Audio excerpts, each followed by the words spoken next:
pero bueno, gracias igual de todos modos por la presentación, Reader.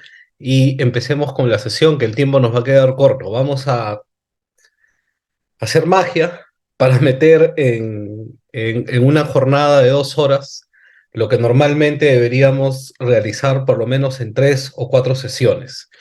Entonces, voy a tratar de enfocar la presentación de los temas a tratar desde lo que con base en mi experiencia considero que puede resultar de mayor relevancia para entender este tema tan amplio, tan extenso de la ejecución contractual. Y por favor, si es que alguien tuviera alguna pregunta, levanta la mano. No sé si están los micrófonos activados, pero en todo caso levanta la mano y yo me detengo para aclarar cualquier duda que pudiesen tener. Eh, para respetar el temario propuesto por los organizadores, eh, quiero estructurar la clase en 3 o 4 bloques. En el primer bloque quiero hablar acerca del perfeccionamiento del contrato. Y en este bloque vamos a hablar sobre la obligación de contratar y cuáles son las consecuencias en caso la entidad incumpliese con dicha obligación. El contenido del contrato, es decir, cuando escuchamos la palabra contrato, qué cosa es lo que realmente debemos entender. Y finalmente, el procedimiento para el perfeccionamiento del contrato, para tener en claro a partir de cuándo es que se entiende por perfeccionado el contrato y cuáles son las consecuencias, esta vez para ambas partes, de la falta de perfeccionamiento del contrato. En un segundo bloque, quiero hablar acerca del incumplimiento, ¿no? Enfocado más básicamente en el incumplimiento del plazo para poder hablar sobre la aplicación de penalidad por mora, la suspensión de plazo, la ampliación de plazo y la no aplicación de penalidades por el incumplimiento justificado del plazo. Sin perjuicio de lo cual, por supuesto, hablaré también acerca de las otras penalidades. Y finalmente, acerca de la resolución y nulidad del contrato. Estos son los 3 temas en los que más voy a pasar mi tiempo, pero para respetar el temario, insisto, hablaré también brevemente sobre las modificaciones al contrato y la recepción, conformidad y pago. ¿Ok? Bien, empecemos entonces con el primer tema, con la obligación de contratar. Una vez que la buena prueba ha quedado consentida, tanto la entidad como el contratista tienen la obligación de contratar. Y esta es una obligación que, por supuesto, su incumplimiento trae consecuencias jurídicas. Empecemos por la parte más sencilla, que es qué pasa si es que el contratista rehúsa a su obligación de contratar. Pues bien, si es que el contratista rehúsa su obligación de contratar, lo que corresponde es que la entidad notifique al Tribunal de Contrataciones del Estado este incumplimiento. Y el Tribunal de Contrataciones del Estado va a iniciar un procedimiento administrativo sancionador en contra del contratista por haber rehusado a su obligación de contratar. En el contexto de este procedimiento administrativo sancionador, la única defensa que el contratista podría alegar es que esta falta de suscripción del contrato se debió a una imposibilidad física o a una imposibilidad jurídica sobrevenida al otorgamiento de la buena pro que no le es imputable al contratista. ¿Ok? Entonces hay solo 2 razones, en buena cuenta, solo 2 razones por las cuales el contratista podría rehusar válidamente a esta obligación de suscribir el contrato. La primera es por imposibilidad física. Por ejemplo, eh, es el último día para suscribir el contrato y el representante legal del contratista, voy a poner un ejemplo extremo para entenderlo, y el representante legal del contratista se acerca a la entidad para la suscripción del contrato. Y al cruzar la avenida, es atropellado por un vehículo, queda gravemente herido y tiene que ser trasladado al hospital. Entonces, si no hay representante legal, no se puede suscribir el contrato. Entonces, aquí tenemos un ejemplo extremo, por cierto, pero para graficar el punto, de un supuesto de imposibilidad física, ¿no? En el procedimiento sancionador, el contratista tendría que acreditar con la documentación médica correspondiente que la razón por la cual no se celebró el contrato es debido al accidente sufrido por su representante legal. Esto sería un eximiente de la responsabilidad. Ya no cabría que el Tribunal de Contrataciones del Estado imponga sanción alguna por el contratista en la medida que acredite que no cumplió con su deber de suscribir el contrato por una imposibilidad física. La segunda causa, en virtud de la cual un contratista podría válidamente rehusar la firma del contrato, es por imposibilidad jurídica sobrevenida al otorgamiento de la buena pro. Por ejemplo,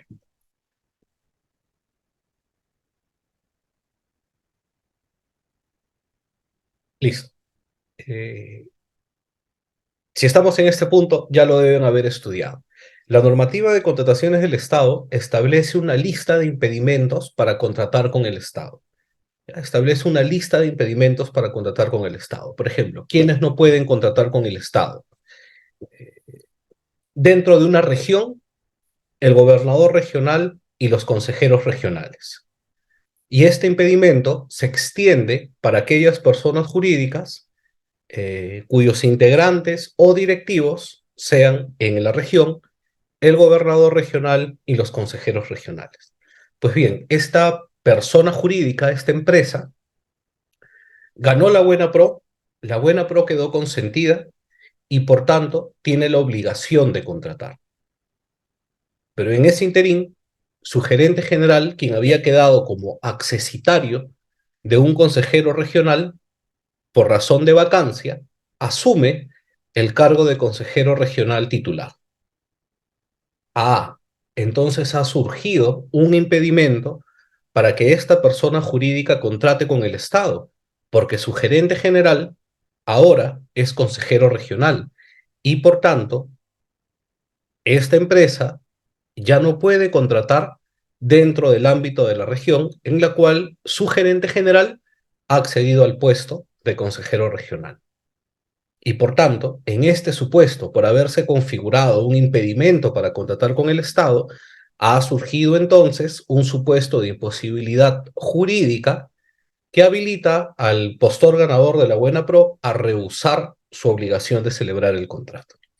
Entonces, si es que la entidad iniciase el procedimiento sancionador, perdón, si es que el Tribunal de Contrataciones del Estado iniciase el procedimiento sancionador, válidamente como argumento de defensa, esta persona jurídica podrá alegar que rehusó su obligación de suscribir el contrato por sobrevenir una imposibilidad jurídica que consiste básicamente en el impedimento para contratar con el Estado. Estos son los dos únicos supuestos en virtud de los cuales el postor ganador de la Buena Pro puede rehusar celebrar el contrato. Por situaciones distintas a estos dos supuestos, inevitablemente el Tribunal de Contrataciones del Estado va a imponer una sanción en este postor. Y hay cosas muy recurrentes que conducen a un postor a tomar o a considerar una decisión precipitada de no querer celebrar el contrato. Un ejemplo típico y algo que nos pasó en el estudio hace 2 semanas. Eh,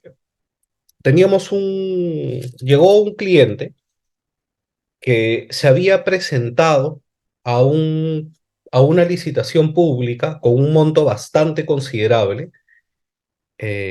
para ejecutar una obra.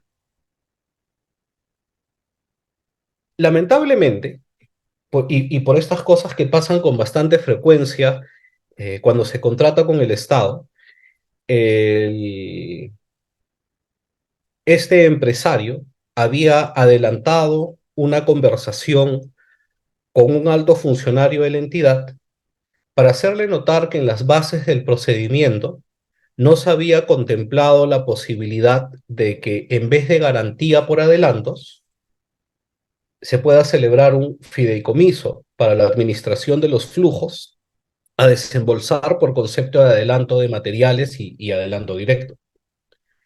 Y este alto funcionario se había comprometido con este empresario que si resultaba ganador de la Buena Pro, y a pesar de no haberse previsto en las bases de la licitación, la entidad incorporaría en el contrato eh, la cláusula para que se constituya un fideicomiso. Y claro, esto es relevante porque de otro modo el contratista tendría que disponer de los fondos necesarios para la constitución de la garantía y el postor ganador de la Buena Pro no los tenía. Entonces, ¿qué es lo que ocurrió en el camino?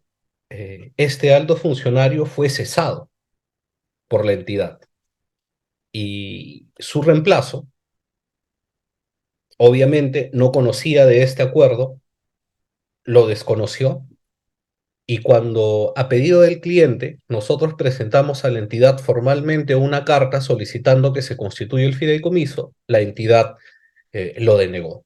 Y claro, la entidad estaba en su total potestad de aceptar o denegar este pedido y ellos optaron por denegarlo. Entonces, esta situación puso en una encrucijada a este empresario porque él no tenía los fondos para la garantía. Y la primera posibilidad que pasó por su mente era no celebrar el contrato.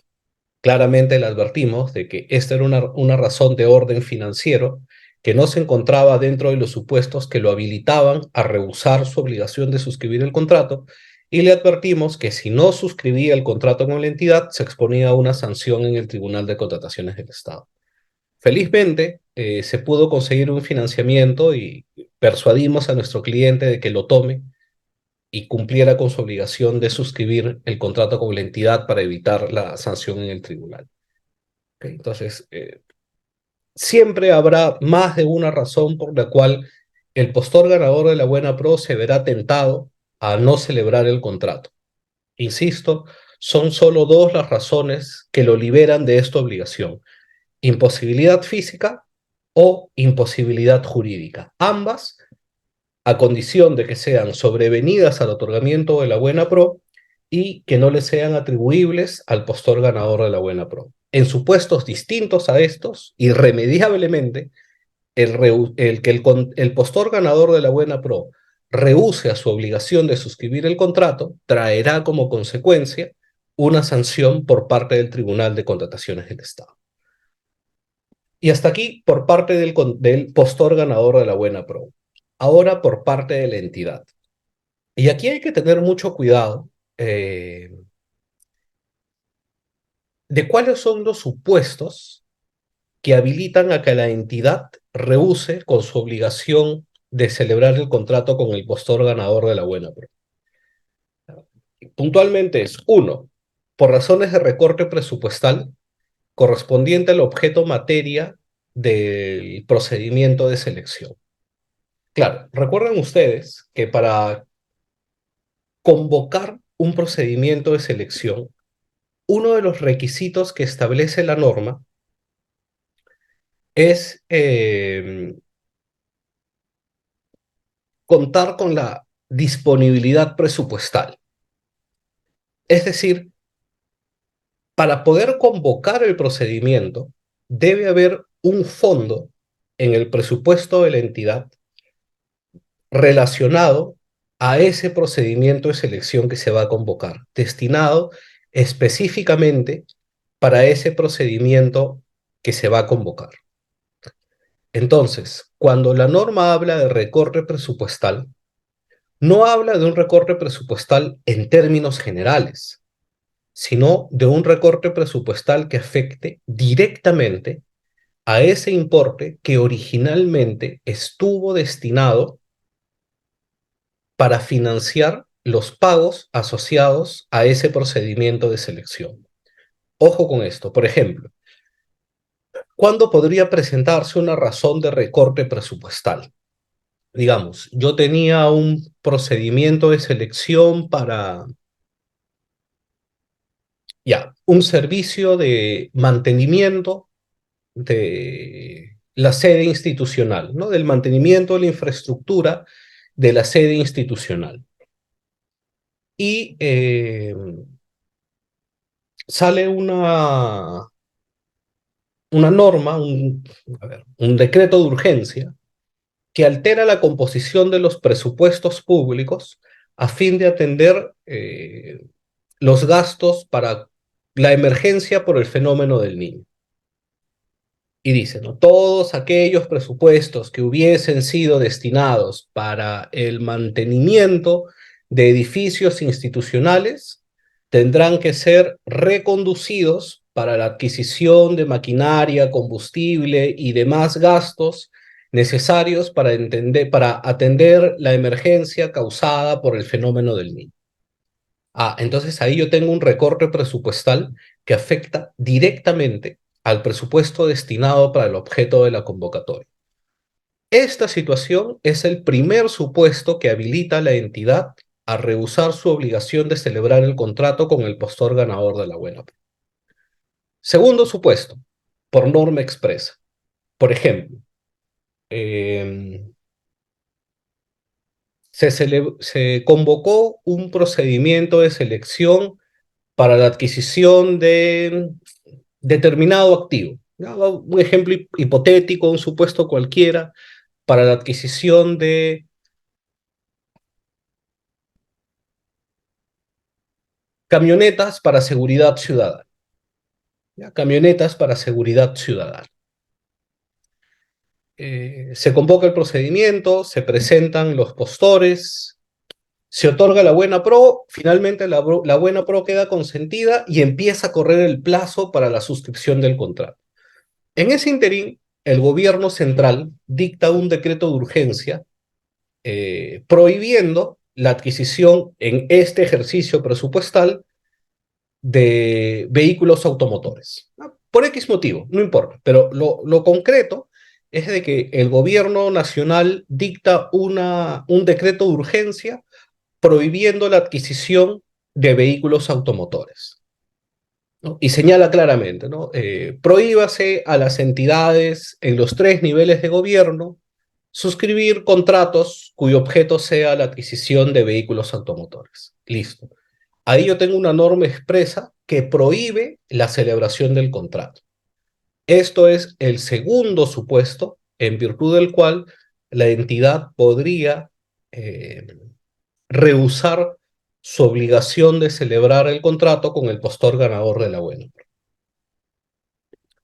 Finalmente, el tercer supuesto, por desaparición de la necesidad debidamente acreditada. ¿Ya? Por desaparición de la necesidad debidamente acreditada. Por ejemplo, contratamos, convocamos el procedimiento de selección para la contratación del servicio de pintado del local institucional de la municipalidad. ¿Ya? Pintado del local institucional de la municipalidad. Listo, queda consentida la buena pro y en el interín para la firma del contrato ocurre un sismo de gran intensidad y este sismo produce que se derrumbe el local institucional. El local institucional queda reducido a escombros. Listo. Si no hay local institucional, ya no hay necesidad de contratar este servicio de pintado de local institucional. Y por tanto, al haber desaparecido la necesidad, la entidad puede rehusar su obligación de celebrar el contrato con el postor ganador de la buena pro, siendo este el tercer supuesto. Entonces, en síntesis, recorte presupuestal correspondiente al objeto materia del procedimiento, primer supuesto, por norma expresa, segundo supuesto, o por desaparición de la necesidad debidamente acreditada, tercer supuesto. Estas son las 3 únicas razones por las cuales la entidad válidamente puede rehusar su obligación de suscribir el contrato con el postor ganador de la buena pro. Hacerlo por un motivo distinto trae como consecuencia En primer lugar, la responsabilidad funcional del titular de la entidad y del servidor a quien se hubiese delegado facultades para suscribir el contrato. Pero además, genera la imposibilidad de que la entidad vuelva a convocar el mismo objeto contractual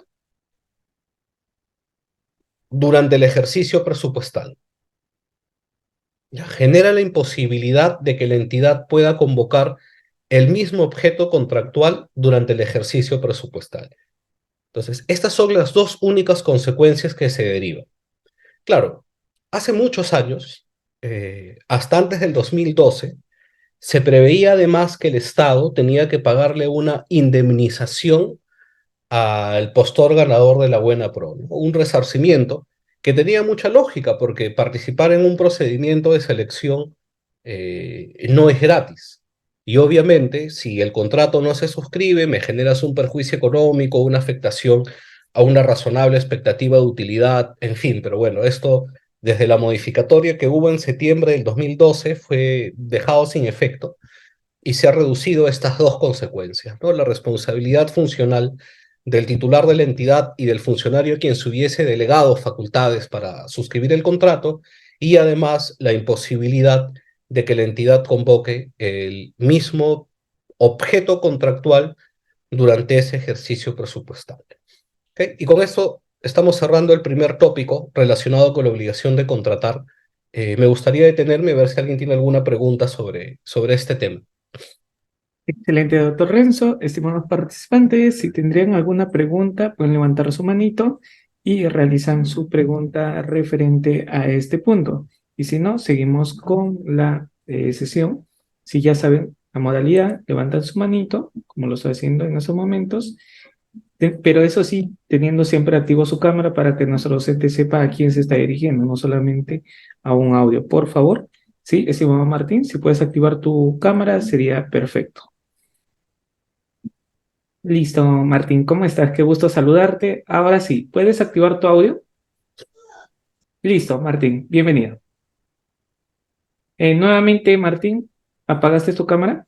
Tu audio, ¿puedes activarlo? Listo. Sí, ya. Doctor, muy buenas tardes, o buenas noches, perdón.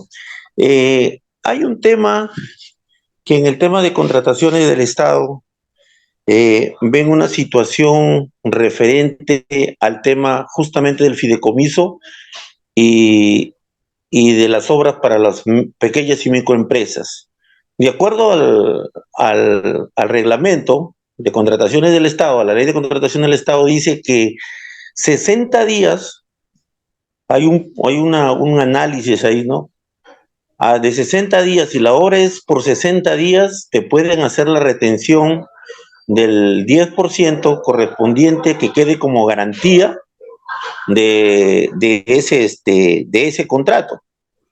Y ahora actualmente dicen que no es así, es decir, que de los 60 días tienen que ser, la obra tiene que ser en 61 días o 62 días para que te puedan hacer la retención de esa garantía que antes teníamos que ver con las pequeñas y microempresas, ¿no?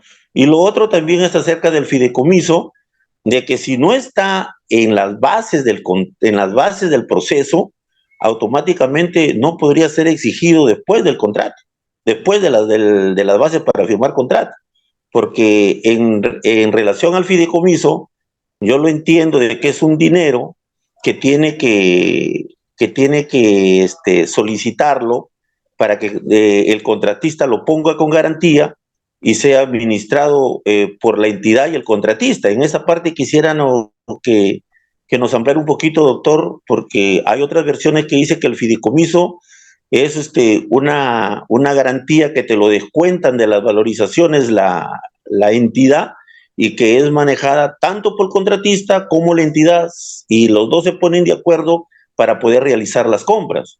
Ese tema quisiéramos que nos ampliara, nos explicara un poquito y el tema de mayormente de el descuento de la garantía de los 60 días, o es más de 60 o es los 60 días exactos para que te puedan hacer la garantía y no poner las garantías mediante una entidad bancaria o financiera, doctor. Muchas gracias.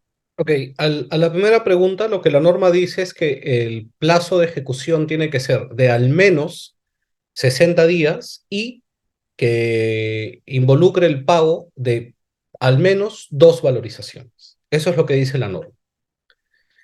En cuanto al tema del fideicomiso, es cierto que si no está en las bases, no es obligatorio incluirlo en el contrato. Pero lo que también es verdad es que si es que en las bases administrativas del procedimiento no se, no se tuvo previsto la constitución de un fideicomiso, con ocasión de la presentación de los documentos para la firma del contrato, el postor ganador de la buena pro puede pedirle a la entidad que en el contrato se incorpore la cláusula de fideicomiso. Esto a condición que la entidad acepte dicho pedido.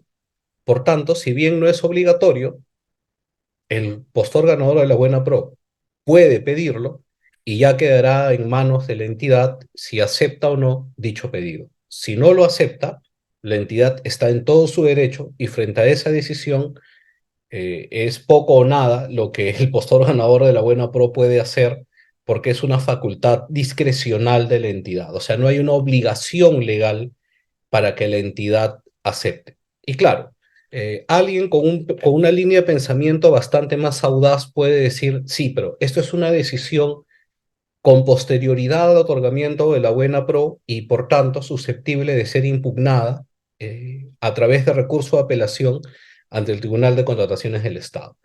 A ver, semánticamente, sí es posible porque en efecto se trata de una decisión con posterioridad al otorgamiento de la buena pro y por tanto es posible llevarla en apelación al Tribunal de Contrataciones del Estado, pero yo no sé con base a qué te daría la razón en el tribunal porque finalmente es el ejercicio de una potestad discrecional de la entidad, ¿no? Si un cliente me obligara a hacerlo, que a veces sucede esto con los clientes, que de todos modos quieren agotar hasta el último cartucho, como Francisco Bolognesi, se me ocurre que se podría atacar cuestiones como la motivación, porque por supuesto, al tratarse de una potestad discrecional, requiere una motivación cualificada, vista con el prisma de los principios que rigen las contrataciones del Estado, ¿no? Particularmente con el de eficacia y eficiencia por el tema de costos para el contratista, pero y claro, poniéndome del otro lado de la cancha, si yo fuera el procurador de la entidad, quien tuviera que hacer la defensa en el procedimiento sancionador, le diría que si yo acepto esto, genera una distorsión en la competencia porque estoy permitiendo que este postor se ahorre los costos de la garantía y tal vez esos costos de garantía fue la razón que desincentivó una mayor participación en el procedimiento y generaría una injusticia en el mercado. Con lo cual, creo que hay argumentos por ambos lados y sería un poco complicado, me parece, tener éxito en el Tribunal de Contrataciones del Estado si es que a alguien se le ocurriera llevar el tema. Ok, ¿alguna otra pregunta? Excelente, doctor. Muchas gracias. ¿Alguna pregunta adicional? Si no, continuamos con la sesión, doctor. En el Muchas chat creo que había preguntas.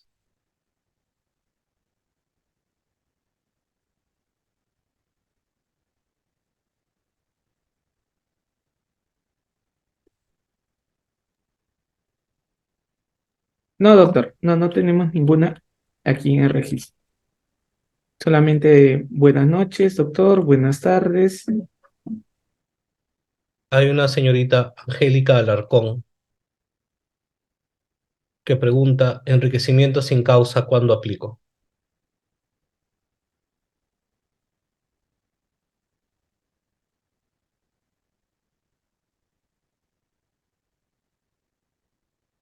Estimada Ana, puedes levantar tu manito y activar cámara. Así se puede dar pase al audio, si no, no se puede brindar el acceso. Adelante, doctor Renzo, puede continuar. Ok.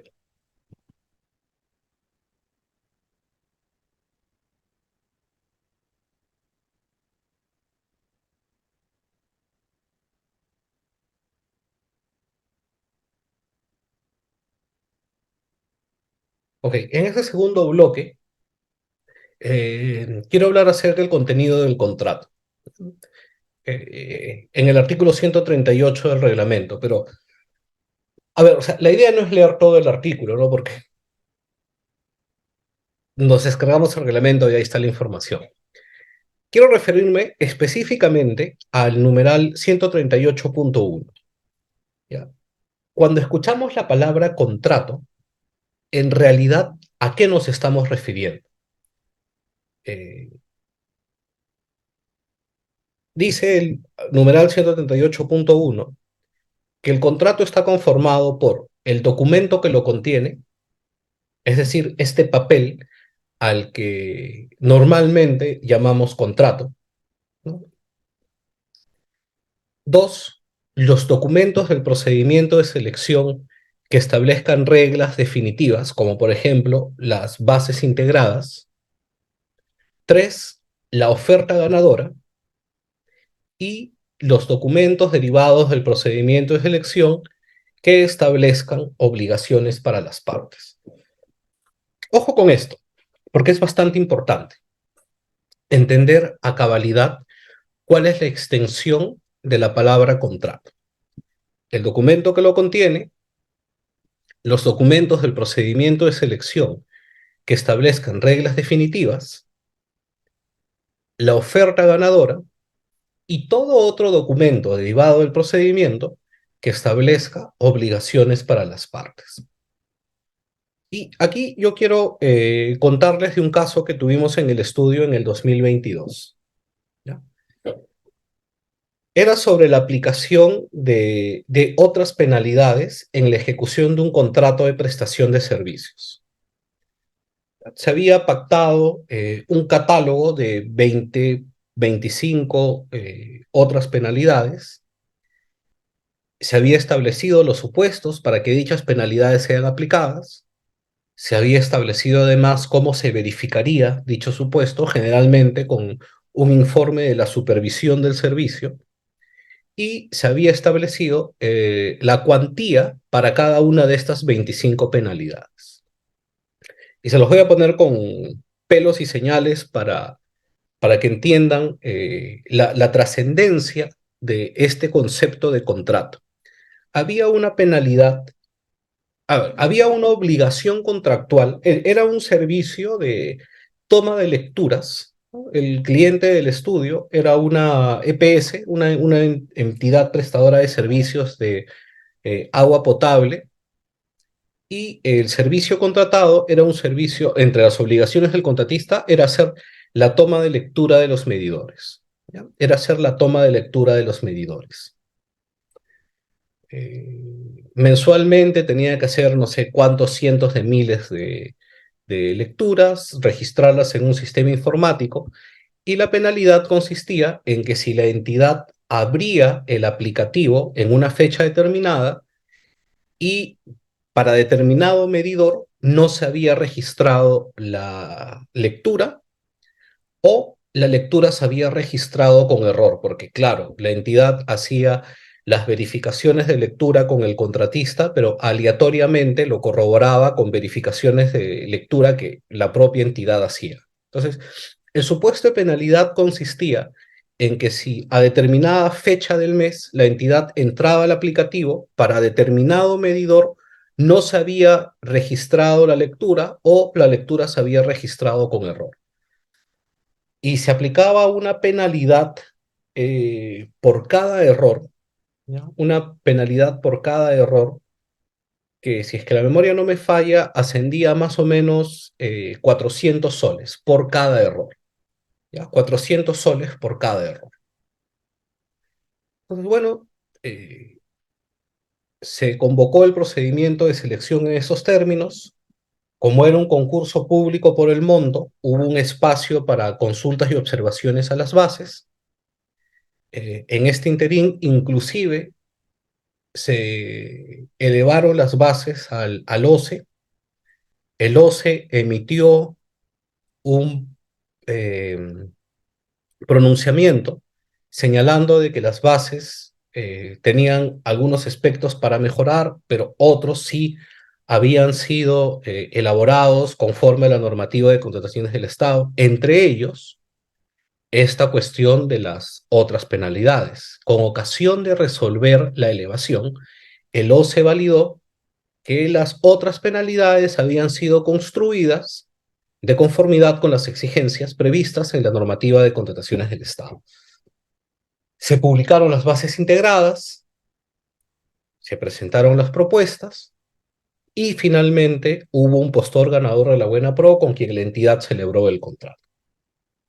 Durante la ejecución del contrato, este contratista incurrió en esta penalidad por falta de registro de la toma de lectura o registro erróneo de la toma de lectura, y se le aplicó una penalidad que en total sumaba más o menos 600.000, 680.000 soles. Y la entidad, sumando esta penalidad en concreto con otras penalidades, incluso penalidades por mora, superó ampliamente el monto del 10% del contrato y por tanto la entidad tomó la decisión de resolver el contrato a este contratista. Lo curioso fue que cuando el contratista sometió a arbitraje la decisión de la entidad de resolver el contrato, dijo lo siguiente, dijo: esa penalidad que la entidad me aplica es abusiva, porque a mí me cuesta 2,50 soles hacer la toma de lectura y 2,50 soles registrarla en el sistema. Por tanto, cumplir la obligación me cuesta 5 soles, pero la penalidad que la entidad me aplica es de 400 soles. Y por tanto, hay una desproporción entre el costo del servicio y la penalidad aplicable. En ese sentido, como la penalidad es desproporcionada, atenta contra el reglamento de la Ley de Contrataciones del Estado, que dice que la penalidad tiene que ser proporcional. Y como atenta contra el reglamento, esa penalidad no es válida. Y árbitro, yo te pido que hagas dos cosas. Opción 1, declara que la penalidad no es válida. Opción 2, en aplicación de no sé qué artículo del Código Civil, o sea, no recuerdo el artículo, pero lo que dice sí es cierto, te pido que tú reduzcas el monto de la penalidad y que ya no sea 400 soles, sino los 5 soles que ahí me cuesta ejecutar el servicio. Entonces, cuando esta entidad prestadora de servicios viene al estudio y nos cuenta el caso, yo me sonrío tal cual como lo estoy haciendo ahora, porque me parece un caso muy gracioso. Y muy gracioso sobre todo la posición del contratista en el arbitraje. Le compartí el artículo 138.1 del Reglamento de la Ley de Contrataciones del Estado, que habla acerca del contenido del contrato. Y el contrato está conformado no solo por el documento que lo contiene, sino que el contrato se remonta inclusive a el momento previo a su nacimiento, que es la etapa de selección. Y en la etapa de selección es donde se establecieron las reglas definitivas. Ojo, esto cobra mucha relevancia cuando hablamos de un procedimiento de selección donde están las etapas de consultas, observaciones a las bases y la posibilidad incluso de que las eleves al OCE. Pero, ¿saben qué es lo más relevante que ninguna otra cosa? Que cuando tú, agente económico privado, te presentas a contratar con el Estado, nadie te obliga. O sea, tú has venido libre y voluntariamente, luego de haber leído las reglas definitivas, que son las bases integradas, y has presentado una declaración jurada donde has declarado que conoces y aceptas las obligaciones y exigencias contenidas en las bases y te obligas a cumplirlas de resultar ganador de la buena prueba y celebrar el contrato con la entidad. Entonces yo me pregunto, si tú libre y voluntariamente dijiste que cumplirías con las bases y las bases forman parte del contrato, ¿cómo ahora me quieres decir que la penalidad es desproporcionada? Pero bueno, hablemos también de la proporcionalidad. Sí, y es cierto. Y ahora que hablemos de penalidades, vamos a ver que el reglamento sí exige, ¿ya? Que el reglamento sí exige que cuando tú estableces otras penalidades, estas otras penalidades sean proporcionales. Ahora, Yo quisiera hacer un breve paréntesis y preguntarles a ustedes, ¿qué cosa es proporcional? ¿Existe algún artículo, alguno de ustedes conoce un artículo, ya sea en la Ley de Contrataciones del Estado o en cualquier otra norma que ustedes conozcan, donde establezca cuál es el parámetro cuantitativo para decir si algo es proporcional o no? Porque hasta donde yo recuerdo, solamente hay una descripción cualitativa. Lo único que la norma dice es que tiene que ser proporcional. La norma no dice qué se entiende por proporcional, cuándo deja de ser proporcional. Y por tanto, claramente, estamos frente a una situación que debe ser evaluada a la luz del caso en concreto. Pero de ninguna manera una evaluación ex post. Por supuesto, una evaluación ex ante, porque tú aceptaste, tú te obligaste dentro del marco de lo que hemos contratado. Nadie te impuso ese contrato. Tú viniste al procedimiento de selección libre y voluntariamente, leíste las bases integradas y dijiste, ah, bueno, este negocio me parece simpático y me conviene, presento mi oferta, a ver si ojalá gano la buena pro y me convierto en contratista. Entonces, cuando tú presentaste tu oferta, tú ya aceptaste esa penalidad y la validaste como proporcional para el caso en concreto. Ya luego, ¿cómo me dices que la penalidad no es proporcional? Y finalmente, este asunto de que el árbitro reduzca el monto de la penalidad aplicando el Código Civil. Lo que le dijimos al contratista en el arbitraje fue, espérate un ratito, viejo. Oye, ya, el Código Civil me parece magnífico, a mí me encanta el Código Civil, me parece un libro con cosas muy interesantes, pero ¿y qué hay del artículo 62 de la Constitución? El artículo 62 de la Constitución dice que cuando las partes celebran un contrato, nadie puede modificarlo. No, pero es que el Código Civil permite reducir. Sí, sí, claro, y ahora te explico por qué. ¿El Código Civil de qué año es? El Código Civil es del año 1984. Es decir, ese código fue dictado bajo la vigencia de la Constitución de 1979. Pero a partir de la Constitución de 1993, que deja sin efecto la del 79, ya no se pueden modificar los contratos celebrados por las partes. Y por tanto, tenemos en el Código Civil una disposición que no es compatible con el texto del artículo 62 de la Constitución. Y, en tal sentido, constitucionalmente inválido si es que el árbitro tuviera la descabellada idea de reducir el monto a una penalidad pactada por las partes. Historia corta es que ese arbitraje lo ganamos a favor de la entidad empleando al artículo 138.1 del reglamento de la Ley de Contrataciones del Estado en cuanto al contenido del contrato. El contrato no solo es el documento que coloquialmente decimos contrato, sino además los documentos del procedimiento de selección que establecen las reglas definitivas, como las bases integradas, y la oferta ganadora y los documentos que establecen obligaciones para las partes. Entonces, tener en claro este concepto es de vital trascendencia en la etapa de ejecución contractual. Con esto termino el segundo bloque acerca del contenido del contrato. ¿Alguna pregunta? Y doctor Renzo, tenemos Martín. ¿Cómo estás? Adelante, por favor. ¿Puedes realizar tus preguntas? Sí, ok.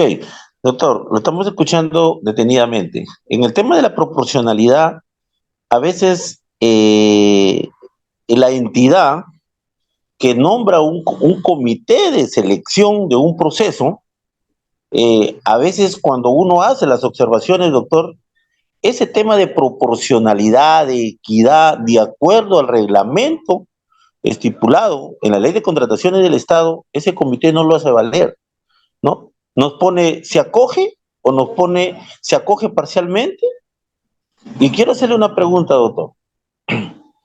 En estos días ha salido una, un decreto, no recuerdo, decreto no, una opinión, un dispositivo legal donde dice que ahora, que quisiera que me lo explique, ahora para participar, ¿no? En este caso, en un proceso de contrataciones del Estado, ya no se va a tomar en cuenta los ítems, ¿no? Porque actualmente te ponen las obras similares y te ponen los componentes, ya no van a tener en cuenta los componentes. Quisiera que nos diga eso, porque eso más o menos no lo he oído tan profundo, me lo envió un amigo que estamos en este rubro de contrataciones, porque te ponen similares en remodelación, construcción, y abajo te ponen, pero que con estos componentes que tengan techo de calaminón, que tengan parques y jardines. Entonces, esos componentes son los que muchos, a los que participamos en procesos, de una u otra manera vamos en desigualdad. Y se entiende en este tema mayormente de proporcionalidad y de igualdad y de participación. Hay algunas personas que supuestamente están ya direccionando el proceso. En esa parte quisiera que nos diga y si es verdad al 100% acerca de estos componentes ya no van a ser tomados en cuenta en los procesos de contrataciones, doctor. Muy amable y muchísimas gracias por su exposición. Ya, a la primera parte de tu pregunta, relacionada con que los comités no están recogiendo lo de la proporcionalidad, a ver si lo puedes volver a explicar en breve para poder entenderte. Estimado Martín. Sí, doctor, en el tema de la proporcionalidad, en estos principios que hay proporcionalidad, igualdad, ¿no? Nosotros los participantes vamos a un proceso, eh, no entra a tallar el tema de la proporcionalidad, no tiene la equidad respectiva, doctor. Ya Porque te si hablamos entendí. de Ok, a ver, proporcionalidad y en este proceso no nos vamos a poder entender en que tenemos la facilidad de poder ganar un proceso. ya, pero a ver, ya te entendí. O sea, lo que tú quieres decirme es que finalmente tú consideras que la penalidad no es proporcional, ¿correcto? ¿Eso es lo que me quieres decir? Sí, doctor, sí, sí, eso Ya, es lo que le quiero dar a entender, sí. ok, listo. Entonces, muy sencillo. Si tú consideras que la penalidad no es proporcional y el procedimiento de selección contempla la etapa, puedes formular una observación e incluso pedir la elevación al OCE. Y el OCE es quien finalmente va a decir si es que en este caso en concreto es proporcional o no. Y en la opción B, más sencillo todavía. Si tú consideras de que la penalidad no es proporcional, no te presentas al proceso. O sea, no aceptas esa regla. Porque yo creo de que si tú firmas el contrato, ya aceptaste la regla. Y ya luego no podrías decir, oye, no, está siendo abusivo, la penalidad no es proporcional, porque mi respuesta va a ser, oye, pero tú la aceptaste. O sea, nadie te engañó, no es algo que yo lo tenía oculto y luego te lo mostré. Tú lo aceptaste. En la medida que tú aceptaste firmar el contrato conmigo, ambos hemos aceptado las reglas contenidas en el contrato. O sea, yo ya no te podría decir, oye, no te estoy pagando mucho, pues, por esa prestación, ¿no? Mira, acabo de conocer un señor que me dice que me pinta el edificio por la mitad del precio, así que te reduzco el pago a la mitad. Eso tampoco podría hacerse, ¿no? Porque ya ambos tuvimos un pacto para la ejecución de ese contrato bajo determinadas reglas. Eso es lo que quiero graficar con el tema del contenido del contrato, Martín. Excelente, doctor. Estimada Angélica, tenemos que has levantado la manito, pero siempre activando tu cámara, ¿sí? Nos dice Julia Quispe. Buenas noches, doctor. Si antes de la suscripción del contrato se verifica que el postor ganador presentó documentos falsos. Ya. Bueno, adelantándonos a lo que vamos a hablar en breve sobre acerca de resolución y nulidad, claramente, si ya tenemos la certeza de que el postor ganador de la Buena Pro ha presentado documentación falsa, lo que corresponde es que la entidad declare la nulidad de la Buena Pro otorgada y, bueno, ya no se firme el contrato con este postor, pues, ¿no?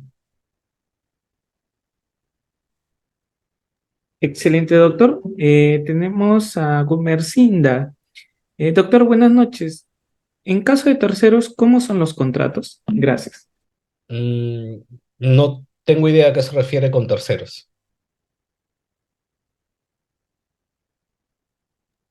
Me dice, estimado Gumercinda, si puedes aclararlos mejor a través de audio, sería perfecto. Listo, doctor. Puede continuar porque Angélica lamentablemente no tiene su cámara activa. Ya le está dando paz. Adelante, Ahí doctor. dice que no le permite activar la cámara. Sí, le estoy dando el pase, pero no, igual, cualquier participante puede activar su cámara. Por ejemplo, tenemos a Heidi y a Luis, a Arturo, así como a Martín en su momento. Ok.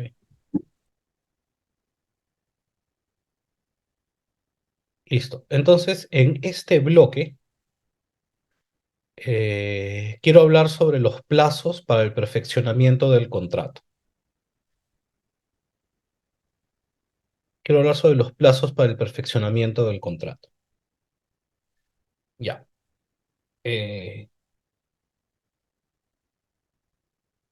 una vez que la buena prueba ha quedado consentida o que la buena prueba ha quedado administrativamente firme en caso se haya impugnado ante el Tribunal de Contrataciones del Estado, el postor ganador de la buena pro tiene un plazo de 8 días hábiles, para presentar todos los documentos exigidos en las bases para la suscripción del contrato. Una vez que el postor, ganador de la buena pro, ha presentado los documentos, la entidad tiene 2 días para ejecutar una de las siguientes acciones. Uno, suscribir el contrato. O dos, notificarle al postor ganador de la buena pro sus observaciones a la documentación presentada para la suscripción del contrato. Eh, si opta por la opción 2 y notifica al postor ganador de la buena pro observaciones, le tiene que otorgar un plazo no mayor a 4 días para subsanar estas observaciones. Un plazo no mayor a 4 días para subsanar estas observaciones.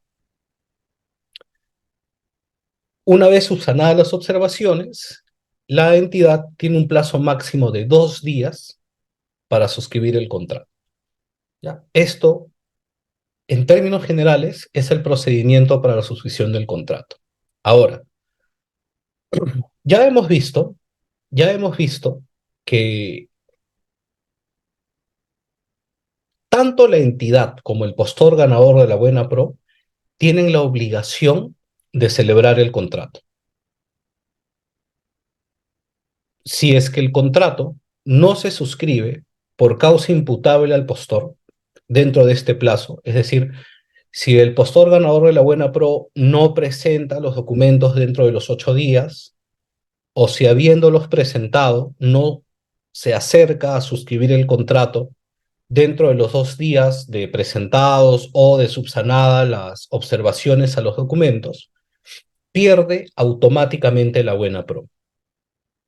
¿Ya? Pierde automáticamente la buena pro. Y en ese caso, el órgano encargado de las contrataciones, en un plazo máximo de 2 días, tiene que citar al postor que ocupó el segundo lugar en el orden de prelación para que presente los documentos para el perfeccionamiento del contrato. ¿Ya? Para que presente los documentos para el perfeccionamiento del contrato. Ahora, ¿qué pasa si es la entidad quien no celebra el contrato a pesar de que el postor ganador de la buena pro cumplió con presentarlos dentro del plazo de 8 días o cumplió con levantar las observaciones dentro del plazo otorgado por la entidad para tal fin? Cuando esto sucede, el postor ganador de la buena pro puede enviarle a la entidad un documento requiriéndole la suscripción del contrato en un plazo de 5 días hábiles. Entonces, lo que corresponde es que el postor ganador de la buena pro curse una comunicación a la entidad otorgándole un plazo de 5 días para la suscripción del contrato. Si vence este plazo y a pesar del requerimiento la entidad no perfecciona el contrato, el postor ganador de la buena pro puede dejar sin efecto la buena pro y por tanto con esto se libera de su obligación de suscribir el contrato. Pero además activa la responsabilidad funcional del titular de la entidad y del funcionario a quien se hubiere delegado la facultad de celebrar el contrato y además activa la imposibilidad para que la entidad convoque el mismo objeto contractual en este ejercicio presupuestario. Entonces, ¿por qué hago hincapié en la palabra puede? O sea, y eso es algo que muchas veces sucede. A veces la entidad, por diversas razones, cambio de funcionarios, etcétera, demora más de los 2 días para para la celebración del contrato. ¿Okay? Y muchas veces tú como postor ganador de la buena pro sabes que lo único que se necesita es de que salga la resolución que designa el nuevo gerente y el contrato se va a firmar.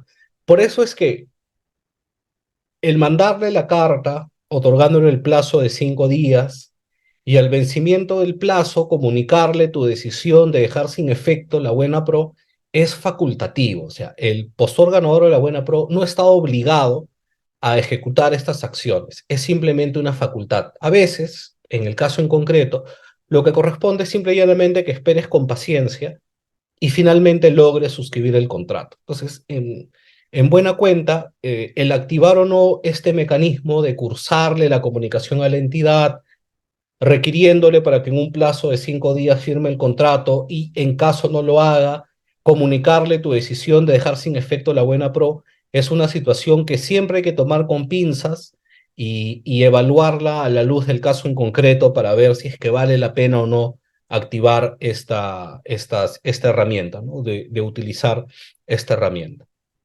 Y con esto termino el tercer bloque. Por favor, si alguien tuviera alguna pregunta.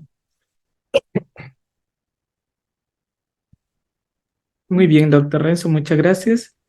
Nos dice René, doctor, a través del chat, doctor, buenas noches ya.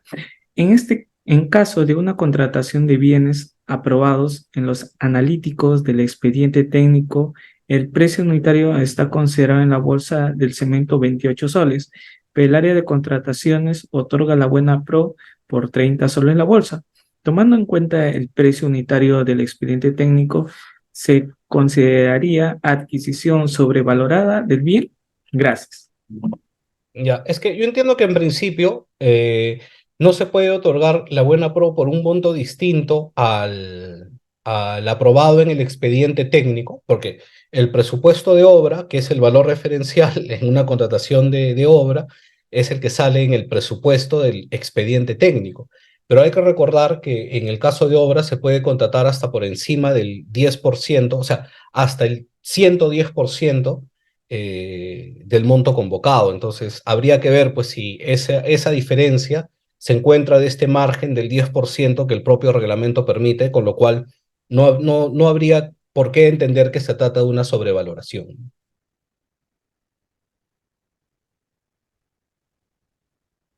Listo, doctor. Tenemos a Elson Chinchay. Elson Chinchay, si puedes activar tu cámara, sería perfecto para darte pase al audio. Listo, Elson, ¿cómo estás? Qué gusto saludarte y así también te conocemos. Adelante, puedes activar tu audio. ¿Qué tal, Listo. doctor? Buenas noches. ¿Qué tal?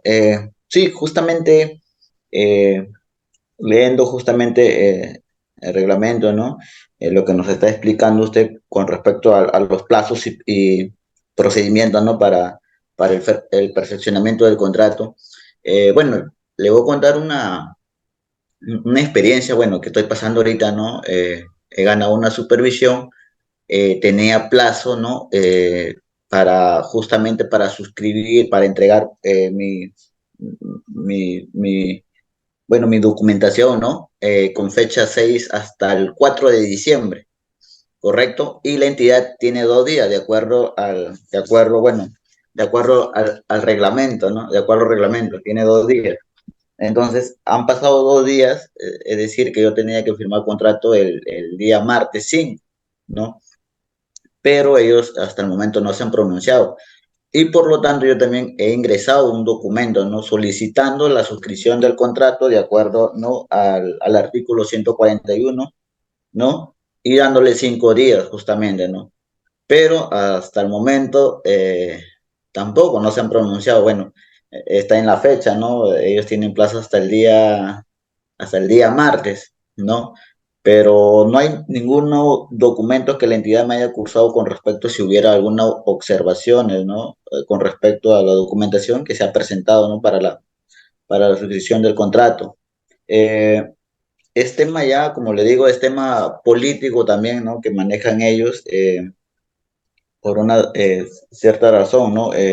Lo que pasa es que la obra ya se encuentra en ejecución, pero la entidad ha nombrado un inspector, ¿no? Para que justamente pueda conllevar, ¿no? El tema de la ejecución. Entonces, por el tema de que, bueno, he escuchado, bueno, en la entidad, ¿no? De que justamente al contratista lo están apoyando, ¿no? Lo están apoyando y por eso es que no quiere que justamente ingrese el supervisor por el momento y tienen guardando, ¿no? Tienen durmiendo los documentos, ¿no? Por el momento. Entonces, es más, hasta la entidad me ha dicho, no te hagas problemas, podemos firmar el contrato con fecha retro, si no hubiera un problema, pero lamentablemente como estamos, justamente nosotros hemos ganado por tarifa, o sea, tarifa diaria, para nosotros como consultores, bueno, nos afecta, ¿no? Porque ya qué tiempo, cuántos días están pasando. Entonces, mi pregunta es, doctor, por su experiencia que usted tiene, ¿hay algún método de repente normativo como para nosotros como consultores o como contratistas eh, poder presionar a la entidad con respecto a estos temas de los plazos, ¿no? Del procedimiento para la perfección del contrato? Esa es mi pregunta, doctor. Ya, mira, ingeniero, para mí la cosa es bien sencilla y es un tema de costo de oportunidad. Eh, ¿Tú quieres contratar con la entidad o no quieres, o ya no te interesa contratar con la entidad?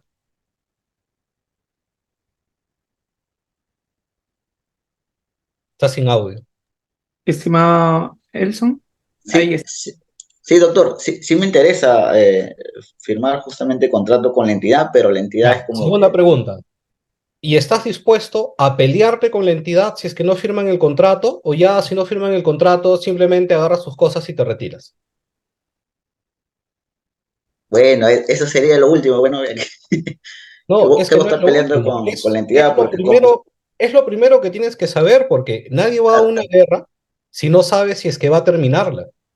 así es que doctor, justamente ahí quiero justamente darle, bueno, hacerle un hincapié, ¿no? Es que cuando ya, como se dice a lo criollo, ¿no? Cuando uno no ingresa por la puerta o ingresa por la ventana, ya adentro todo es pelear, ¿no? Con la entidad, o sea, no, ya no es igual, Pero ya por no es eso igual, mismo, correcto. es Entonces, que con eso no contestas la pregunta, simplemente demuestras que estás en un dilema existencial interno. Porque para mí es sencillo, o sea, lo que yo haría es, oye, si yo veo que alguien, es como cuando tú, varón, cortejas a una dama. Ya, oye, si la dama no quiere estar contigo, viejo, agarra tu ramo de flores y como buen soldado caído te vas, ¿no? No hay nada que hacer, ¿no? Para mí, contrataciones del Estado es así, porque como bien dices, ingeniero, si tú entras a la fuerza, una vez adentro, la entidad te va a hacer la guerra y toda la ejecución contractual va a ser una guerra. Por eso yo te pregunto si esta es una guerra que estás dispuesto a pelear, porque si tu respuesta es sí, me ofrezco de mercenario para pelear la guerra, porque hay mil cosas que hacer, pero ninguna de ellas funciona si es que no estás dispuesto a pelear la guerra y, por supuesto, pagar el precio, porque cuando vas a una guerra hay muertos, hay heridos y se necesita logística. ¿No? Entonces, si es que no se está dispuesto a pagar la guerra, mi consejo es manda de una vez tu carta, dejando sin efecto la buena pro y ya pues para otra ganarás, ¿no? Pero si tú realmente, por razones estratégicas, no sé, de repente tu empresa es nueva y necesitas la experiencia o algún otro motivo empresarial, realmente necesitas ejecutar este contrato, hay mil formas para poner a la entidad contra las cuerdas y avanzar. Pero la respuesta a esas preguntas solamente la tienes tú, pues. Excelente, doctor Renzo, muy amable. Podemos continuar con la sesión, doctor. Creo que Angélica ya pudo solucionar el tema de su cámara, que estaba hace rato que quiere Ya, preguntar. a ver, vamos a ver, Angélica, levanta tu manito, por favor, para hacer, porque tenemos varias Angélicas. Ah, ya. Y mientras Angélica va prendiendo la cámara, si me permites, hay una pregunta de Luis de la Torre Castro que dice, cuando la empresa ganó la Buena Pro, no estaba sancionada. En este caso procede la firma del contrato y la respuesta es, si a la fecha en que hay que firmar el contrato, la sanción ya estaba vigente, la respuesta es no. Ya no se puede firmar el contrato. Es cabalmente el ejemplo que puse, ¿no? Si es que surge una sanción o un impedimento para contratar con el Estado, ya no se puede firmar el contrato. Excelente, doctor. Sí, justo estaba escribiendo Angélica. Tiene que verse, no solamente activar su cámara y proyectar en un lado oscuro, sino tenemos que ver quién es el estudiante que va a preguntar. Adelante, doctor. Puede continuar con la sesión. Gracias.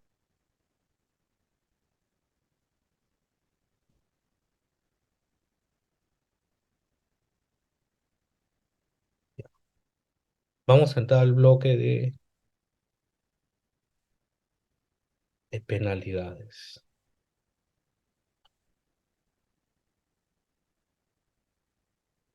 Tengo habilitada la función de compartir pantalla, Sí, doctor, se puede compartir. ya, porque como este es un tema un poco más específico, un poco más de detalle, tengo una presentación para que no se escape ningún detalle del tema. Ah, pero ahí está Angélica Reader. Sí, a ver. Angélica, adelante, por favor. Puedes activar tu audio. ¿Dónde estás? Angélica, puedes activar tu audio y si no, continuamos. Puede continuar, doctor, pues le estoy dando pase y no puede activar su audio. Sí, ¿me escucho? ¿Me escucho? Ahora sí. ¿Cómo estás, ¿Me Angélica? escucho? Buenas noches. Sí, haz tu pregunta, por favor. Buenas noches.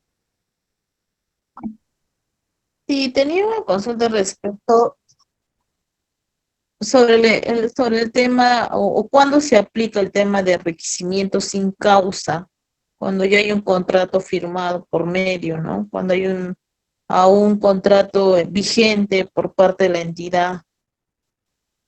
¿Es aplicable en este caso el tema de enriquecimiento sin causa? Ya, Esa a es mi ver, consulta. sí, adelantándonos un poco con eso al tema de nulidad, ¿ya? Es que cabalmente el tema de enriquecimiento sin causa es una figura que se utiliza cuando no hay contrato. Entonces, si es que hay contrato, no podríamos hablar de enriquecimiento sin causa. ¿Ya? Vamos a hablar de enriquecimiento sin causa cuando no hay contrato. Y en contrataciones del Estado, ¿cuándo va a ocurrir esto? Cuando se declara la nulidad de un contrato. ¿Ya? Insisto, adelantándonos un poco con este tema de nulidad. Cuando se declara nulo un contrato, lo que jurídicamente va a suceder es que este contrato jamás existió.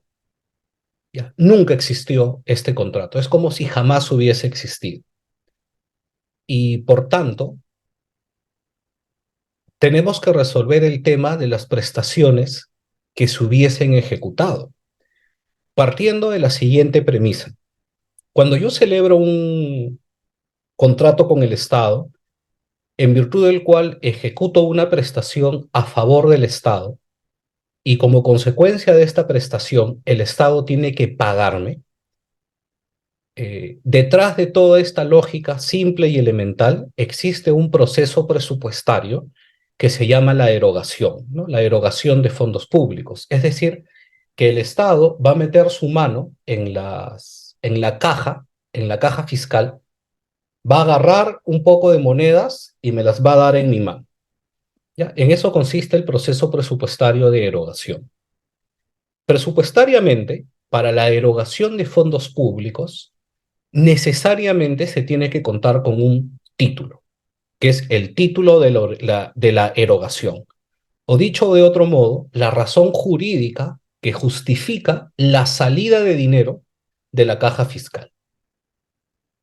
El contrato es uno de estos títulos que justifica la salida de dinero de la caja fiscal. Pero en el caso de una nulidad, no hay contrato. Porque aun cuando al ejecutar la prestación había un contrato, el efecto de la nulidad es considerar que ese contrato nunca existió. Y por tanto, presupuestariamente, no hay un título para la erogación de fondos públicos. Y en consecuencia, la entidad no te va a poder pagar. No te va a poder pagar porque no hay un título para la erogación de fondos públicos. Ojo con esto, no, o sea, si tú eres el contratista a quien le han declarado nulo un contrato, el peor error que puedes cometer es iniciar un arbitraje por pago, porque no podemos hablar de pago sin título, y el título es el contrato. Si el contrato nunca existió por ser este el efecto de la nulidad, nadie te va a dar la razón en un arbitraje por pago. Entonces, como no hay título, pero el Estado se ha beneficiado con la prestación que yo ejecuté a su favor, es que hablamos de la figura del enriquecimiento sin causa. Ahora, como no hay, como no hay contrato, como el contrato nunca existió, lo que voy a tener que demandar es un enriquecimiento sin causa, porque hay una prestación que se ejecutó sin título. Este es el supuesto, el único supuesto en el que podríamos acudir a un enriquecimiento sin causa. ¿Contesté la pregunta? Excelente, doctor. Muchas gracias. Puede continuar. Ok. Entonces, como ya hemos venido conversando acerca de las penalidades, el contrato establece penalidades aplicables al contratista ante el incumplimiento injustificado de sus obligaciones. Ojo con esto. Solo es penalizable el incumplimiento cuando es injustificado.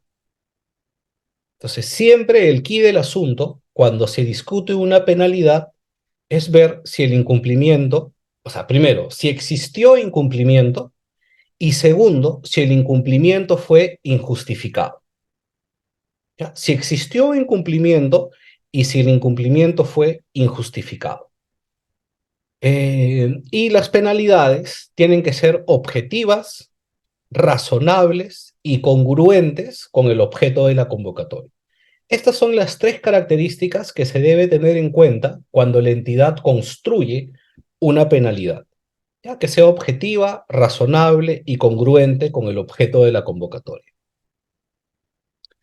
Estas penalidades se deducen de los pagos a cuenta, de las valorizaciones o del pago final o en la liquidación final, según corresponda, o, si fuera necesario, se cobra del monto resultante de la ejecución de garantía de fiel cumplimiento.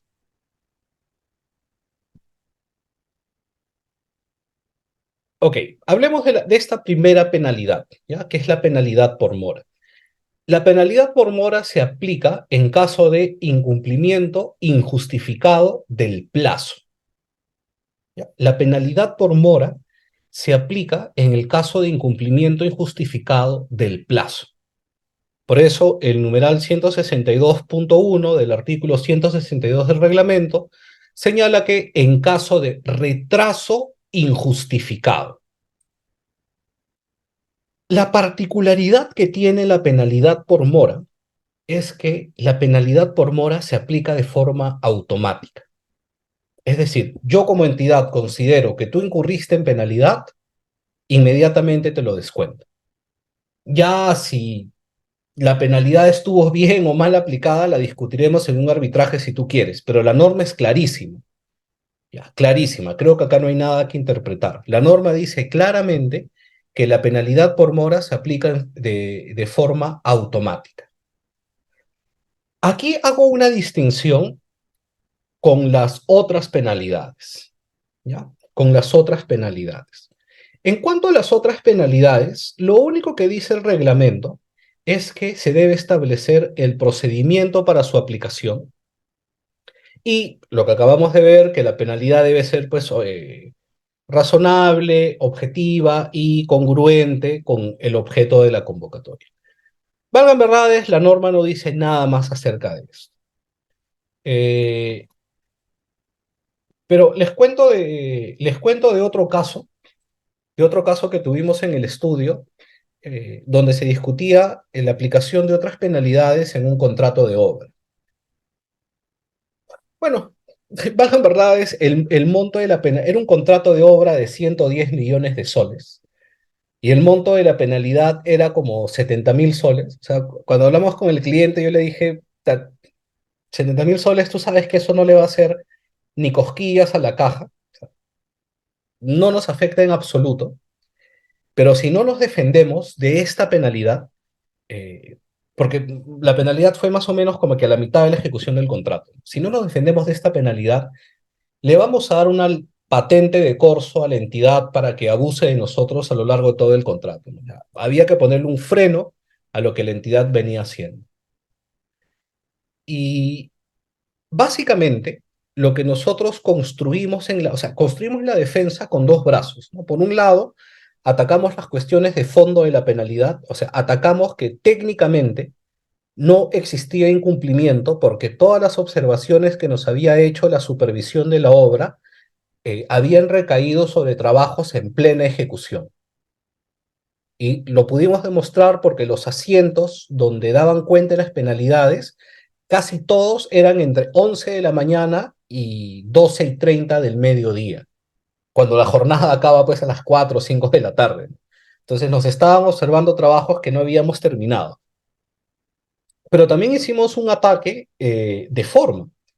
Y lo que nosotros dijimos en la demanda arbitral fue, primero, que la entidad había violado nuestro derecho a la igualdad porque a nosotros nos había aplicado otras penalidades sin darnos derecho de defensa, mientras que a otro contratista, por los exactamente mismos supuestos penalizables, sí le había cursado una comunicación previa pidiéndole un descargo. Y claro, nosotros en el estudio lo sabíamos porque este otro contratista también era nuestro cliente.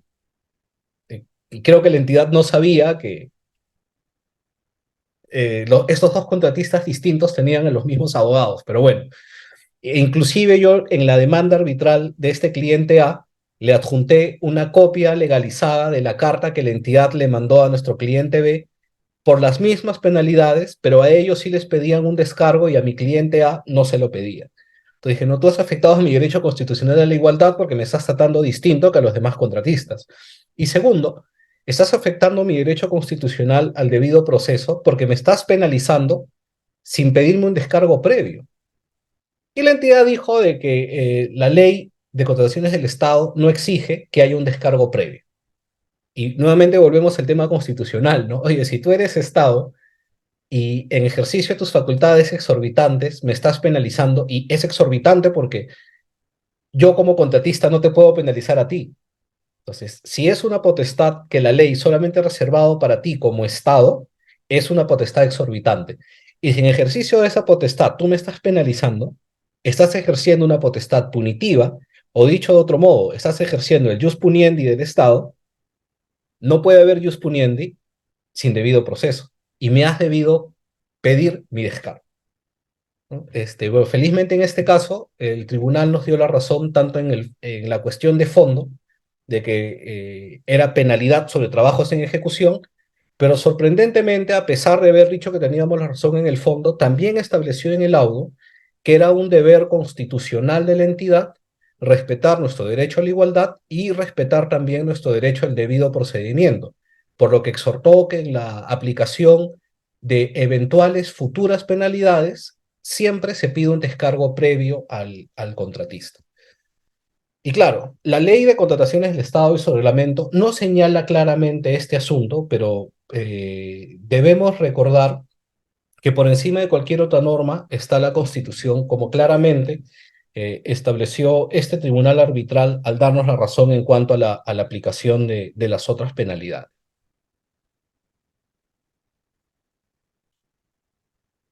Y asociado con este asunto de la aplicación de penalidad por mora, volviendo a este tema, está esta figura del retraso justificado. A ver, recuerden que hemos dicho que el presupuesto para la aplicación de una penalidad es que el incumplimiento sea injustificado.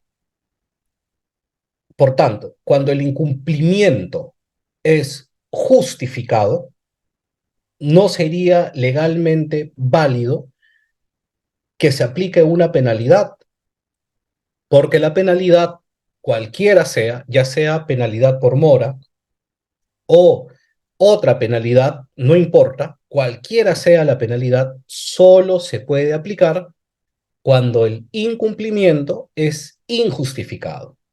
Si el incumplimiento es justificado, no se puede aplicar penalidad. Y es lo que nos dice el artículo 162 en su numeral 162.5. A ver, de buenas a primeras, el retraso, o sea, el incumplimiento del plazo, se justifica a través de una solicitud de ampliación de plazo debidamente aprobada. El asunto con la ampliación de plazo es que está condicionada al cumplimiento de una serie de requisitos. En términos generales, la oportunidad de su presentación. Más exigente todavía en el caso de ampliación de plazo para contratos de obra, que te exige la anotación de inicio y fin de la causal de ampliación de plazo, la demostración de que se ha afectado la ruta crítica e incluso la descripción de los riesgos asociados con esta afectación.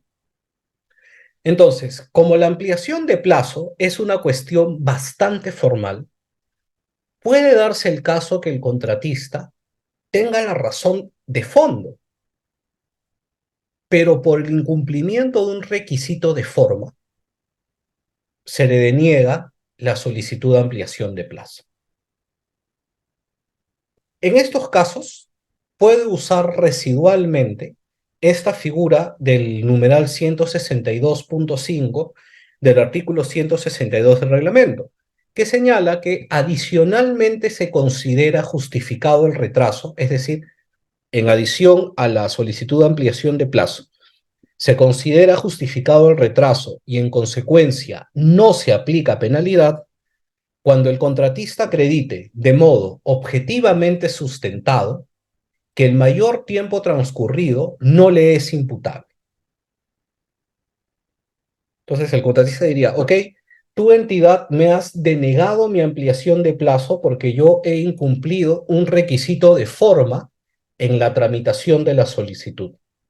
Pero en el fondo yo tengo razón, este retraso se debe a una situación que no me es imputable.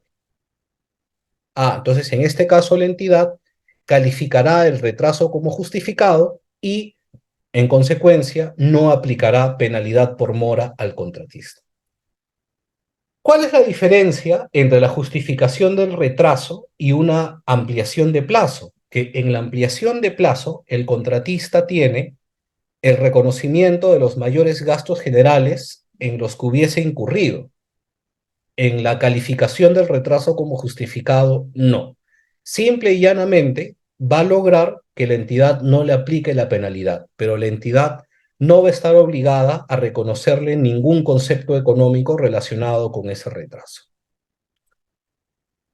Ok, y con eso termino este bloque sobre penalidades y justificación del retraso. ¿Alguien tiene alguna pregunta? Excelente, doctor. Muchas gracias. Estimados participantes, si tendrían alguna pregunta, pueden levantar su manito siempre activando su cámara. Estimada Angélica, también si puedes estar en un lugar donde haya mejor red, porque hace unos momentos se veía que tu red estaba muy baja, ¿sí? ¿Cómo estás, Angélica? Adelante, por favor. Angélica María, ¿puedes activar tu audio? Ya te di pase. Sí, buenas noches. ¿Sí me escucha? Sí.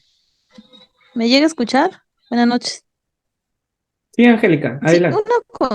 tengo un caso de la municipalidad donde laboro. Si tengo un caso en la municipalidad donde laboro, es sobre un contrato vigente hasta el 31 de enero del 2023, que deviene de 2 años hacia atrás y es con presupuesto transferido por la reactivación económica en su momento, ¿no? Ha continuado y el MTC en diciembre del 2022 informa de que tienen que gastar estos recursos ordinarios que conlleva esta contratación porque ya no va a haber este presupuesto para el siguiente año. Entonces, actualmente la municipalidad, el proveedor está solicitando su pago y también el área usuaria ha presentado la conformidad del servicio, ¿no?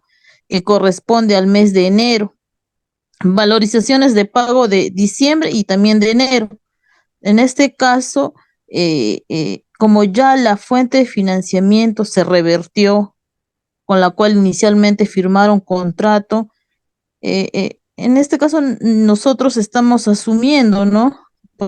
En vista de que hay un contrato vigente, la entidad con el pago. Sin embargo, hay bastantes observaciones de varias pase y no sé cuál es el proceder en todo caso, cómo se debería.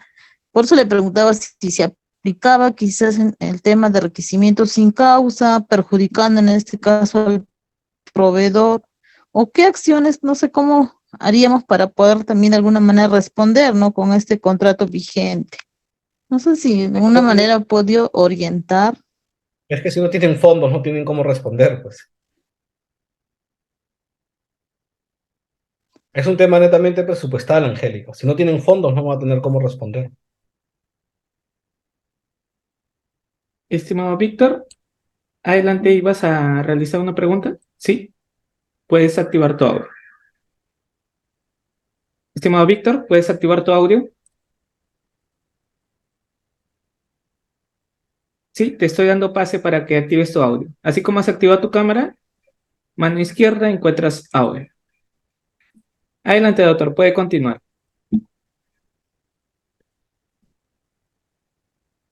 Doctor Renza, sí, puede continuar con la sesión.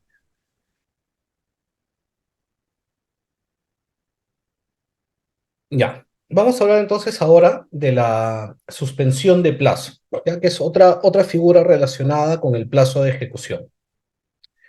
Dice el numeral 142.7 del artículo 142 del reglamento: cuando se produzcan eventos no atribuibles a las partes que originen la paralización de la ejecución de prestaciones, estas pueden acordar por escrito la suspensión del plazo de ejecución contractual hasta la culminación de dicho evento, sin que ello suponga el reconocimiento de mayores gastos generales y o costos directos, salvo aquellos que resulten necesarios para viabilizar la suspensión. Esta es otra posibilidad que se tiene para poder cubrirse cuando el retraso no es imputable al contratista. ¿Ya? Es la suspensión del plazo. Por ejemplo, eh, a ver, yo estoy ejecutando un servicio el ejemplo que puse hace un rato, ¿no? El pintado del local institucional. ¿Ya? Y según la programación del servicio, eh, lo último que hay que pintar es la fachada. O sea, ya se pintaron todos los interiores y lo último que hay que pintar es la fachada. Entonces, considerando la fecha de suscripción del contrato y en consecuencia de inicio del plazo, para cuando tengo que pintar la fachada en la localidad donde se encuentra este local institucional, es temporada de lluvias. Naturalmente, si es que está lloviendo, no se va a poder hacer el trabajo de pintura de fachada. Entonces, como regularmente las fechas de lluvia tienen un momento de inicio y un momento de fin determinado, eh, y por tanto el no poder pintar no es una causa imputable al contratista, sino es por razón de las lluvias, respecto de lo cual el contratista no tiene absolutamente ningún manejo. Cabe la posibilidad de que la entidad y el contratista firmen por escrito un acuerdo que permita suspender el plazo de ejecución de este servicio de pintura durante el periodo en que previsiblemente va a durar la temporada de lluvias, ¿no? Durante el periodo en que previsiblemente va a durar la temporada de lluvias. Entonces, probablemente se acreditará esto con algún reporte del Cenami, con alguna información histórica de la duración, pero dado que estamos en una ciudad donde todos es de público conocimiento saber que en ese periodo de tiempo es temporada de lluvias y que además la lluvia tiene determinada duración, entonces habilita a que la entidad y el contratista celebren este acuerdo para suspender el plazo de ejecución. Este acuerdo de suspensión del plazo de ejecución no da derecho al contratista al cobro de mayores gastos generales ni costos directos, salvo aquellos que resulten necesarios para viabilizar la suspensión. Por ejemplo, no sé, se me ocurre, no precisamente con este asunto de la pintura, porque no sé qué gasto podría ser necesario. Ah, ok, el mantenimiento de la carta fianza, por ejemplo.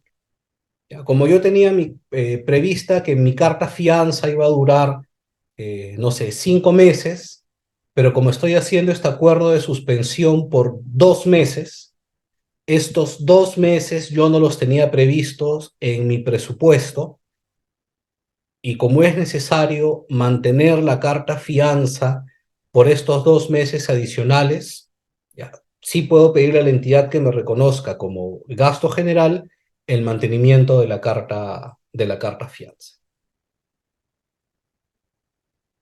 Ok, entonces, en cuanto a esta figura de la suspensión de plazo, ¿alguien tiene alguna pregunta?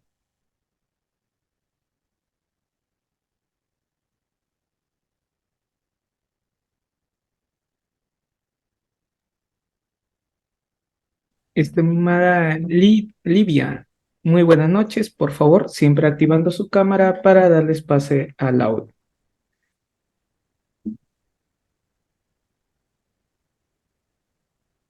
Doctor, tenemos una pregunta en el chat, es referente a penalidad, pero antes doy pase a Livia. Livia, ¿cómo estás? Buenas noches.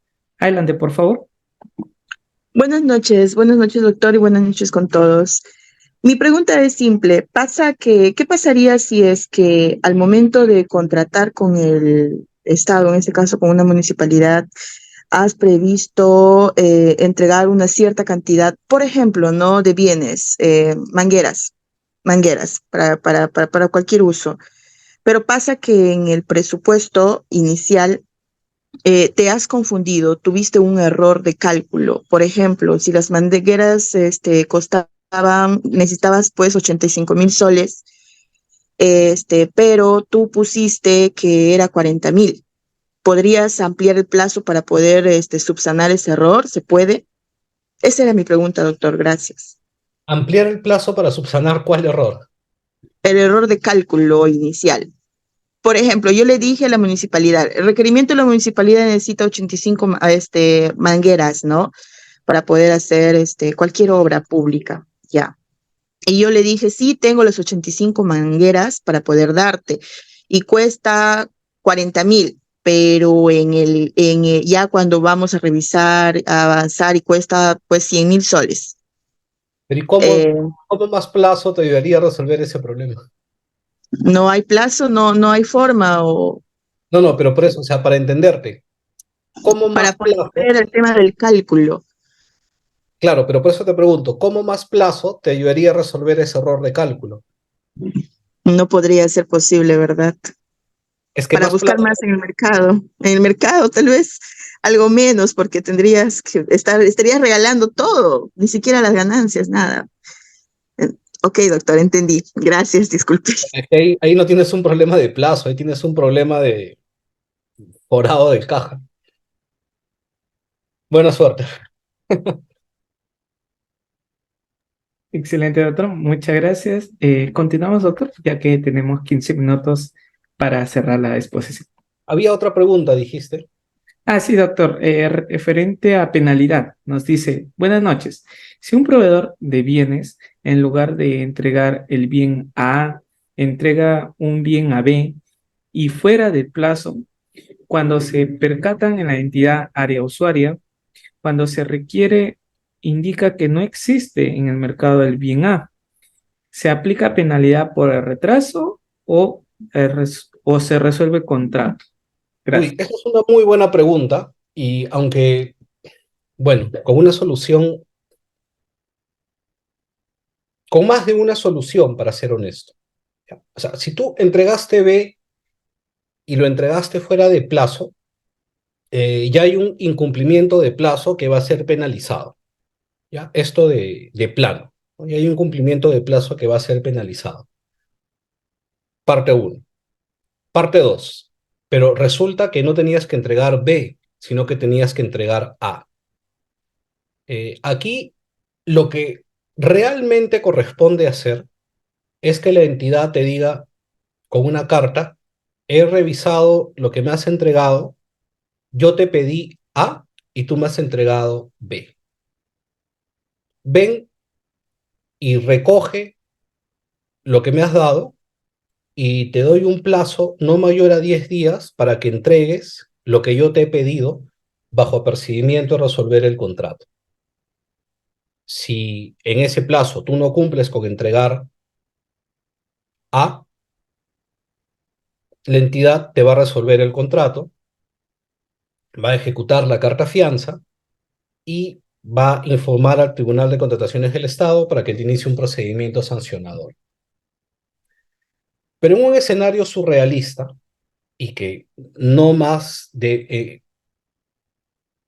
en no menos de una ocasión ha ocurrido, es que la entidad hace todo, o sea, te notifica para que subsanes, etcétera, pero no te devuelve el bien B y la entidad se lo queda. Y la entidad se lo queda. Entonces, si este fuera el caso, al menos tendrías la opción de pedirle a la entidad el pago por el bien B. Aquí la discusión va a ser que el contrato no está referido al bien B, sino al bien A, y la entidad va a alegar que la pretensión que corresponde es un enriquecimiento sin causa, y si no la pediste como una pretensión subordinada, van a pedir que se declare improcedente la demanda.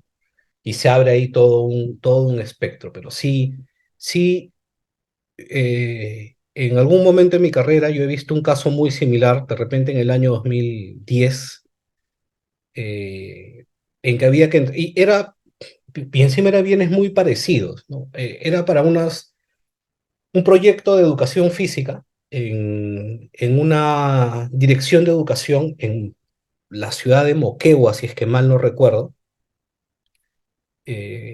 con el gobierno regional. Ellos tenían un proyecto de educación física y mandaron a comprar unas colchonetas de gimnasia que tenían que tener un espesor de 25 centímetros, milímetros, bueno, algo con 25, y lo que nuestro cliente entregó fueron unas colchonetas con un espesor de 15.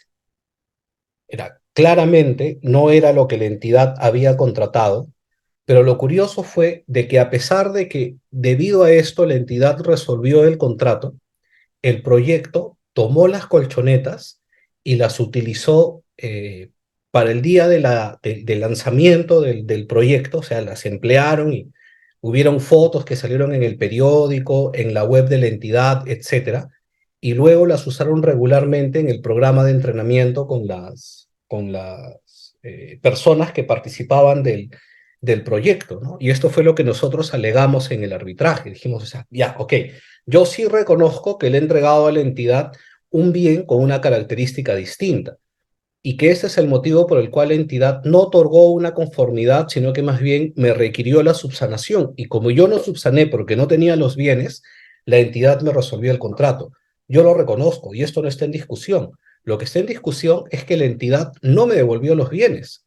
Y no solo no me los devolvió, sino que los utilizó públicamente en el día de lanzamiento del proyecto y luego los ha venido utilizando con regularidad en su programa de entrenamiento. Y es más, recuerdo mucho que el arbitraje nosotros pedimos una inspección ocular en la sede deportiva donde estaban las colchonetas para que el tribunal pudiera apreciar el estado de desgaste producto del uso de estas colchonetas, porque en determinado momento la Procuraduría dijo, bueno, que vayan con un camión y se las lleven, ¿no?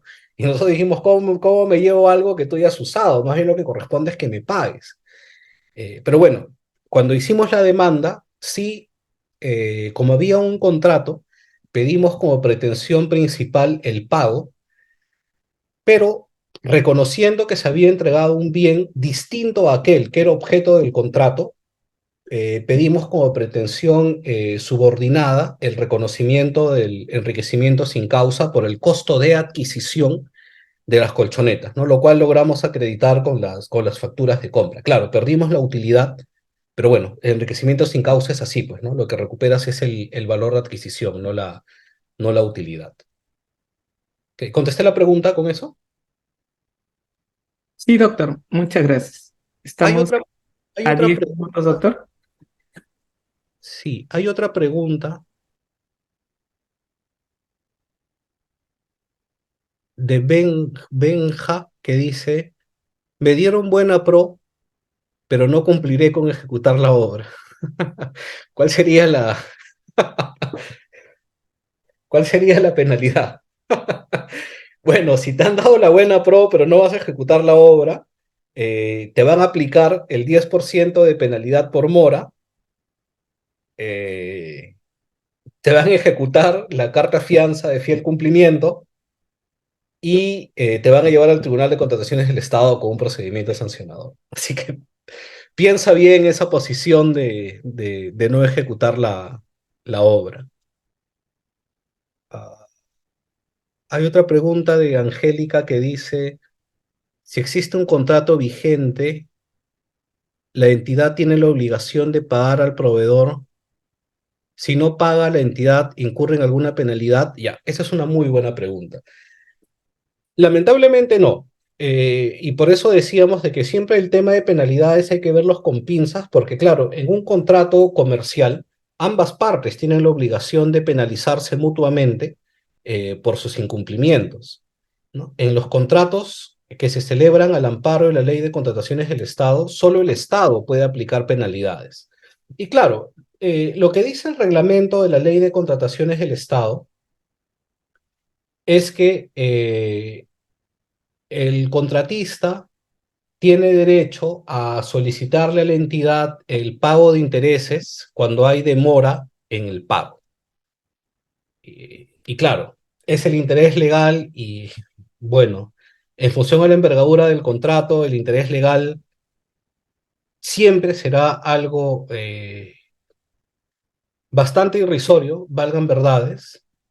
Y bueno, quienes hayan tenido experiencia en cobrarle una deuda al Estado saben que objetivamente no es un negocio muy rentable cobrarle una deuda al Estado porque uno, es muy poco probable, y yo creo que conozco en mis 15 años dedicándome a estos temas un solo caso, pero por lo general los jueces no dan embargos contra el Estado, no lo dan, y además, según la ley del proceso contencioso administrativo que se aplica supletoriamente para la ejecución de deudas con el Estado, y según la ley de presupuesto, el Estado tiene hasta 5 años para pagarte la deuda. Entonces imagínate, ¿no? Si tú le vas a ir a cobrar al Estado 5.000 soles de intereses, luego de litigar 1 año y medio en arbitraje, 1 año y medio más en un proceso de anulación del laudo y 1 año y medio más en un proceso de ejecución del laudo, con lo cual ya tienes casi 5 años, vas a tener que esperar 5 años más, es decir, un total de 10 para que el Estado te pague 5.000 soles de intereses.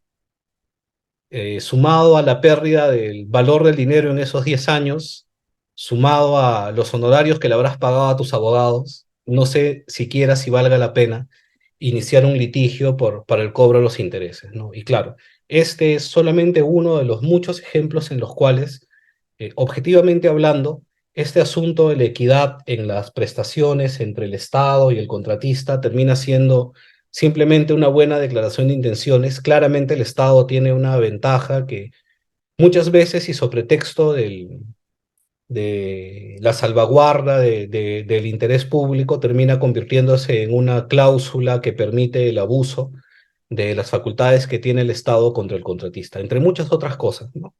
Y claro, es una crítica de cara al sistema, de cara a generar condiciones que atraigan la mayor cantidad y, además, una mejor calidad de agentes interesados en poder contratar en poder contratar con el Estado. Listo. Luego había una pregunta de Julia Quispe que dice, ¿qué funcionario público suspende una penalidad justificada y mediante qué documento? Ya, esta es otra muy buena pregunta y hay una opinión que ha sacado el OCE. Prometo a través de los organizadores mandarles una copia de la opinión, donde señala que, o sea, la norma no ha previsto un procedimiento para atender este tema de la justificación del retraso, ¿no? Como si hay un procedimiento para la suspensión de plazo, que ya hemos visto que se requiere la suscripción de un documento por escrito. O sea, para poner el símil, ¿ya? La suspensión de plazo no es una decisión unilateral de ninguna de las partes, ¿no? La suspensión de plazo es literalmente un acuerdo. Entonces, tiene que haber un documento donde consta el acuerdo entre la entidad y el contratista. La ampliación de plazo es una decisión de la entidad a pedido del contratista. Es decir, el contratista solicita la ampliación de plazo y la entidad se la concede a través de un documento. En cambio, con el tema de justificación del retraso, la norma no ha establecido cómo debe formalizarse. Esta opinión del OCE, valgan verdades, tampoco lo hace. Lo único que dice es que el contratista tiene la carga de la prueba, o sea, tiene el deber de justificar la justificación, valga la redundancia, del retraso, o sea, que el retraso es por causa que no le es imputable, pero no señala cómo es que la entidad lo aprueba. Entonces, yo creo que esto es una cuestión que tendría que estar regulada en los instrumentos de organización interna de la entidad, ¿no? La entidad tendría que decidir quién es el funcionario competente, o sea, cada entidad tendría que decidir quién es el funcionario competente para aprobar una solicitud de justificación de retraso y cuál es el documento en el cual debe constar dicha aprobación. Si no existe un documento de gestión interna de la entidad, a quien corresponde es a su titular, porque el titular de la entidad es el titular originario de todas las facultades previstas en la Ley de Contrataciones del Estado, que las puede delegar, claro está, salvo los supuestos en los que específicamente la norma no señala que no se pueda delegar. Entonces, si no hay una delegación en algún funcionario, quien tendrá que aprobar la calificación del retraso como justificado es el titular de la entidad.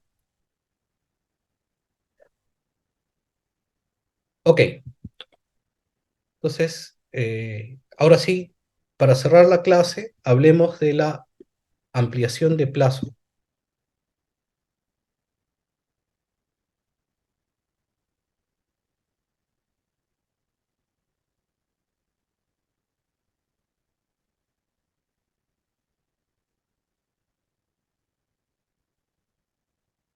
Ya.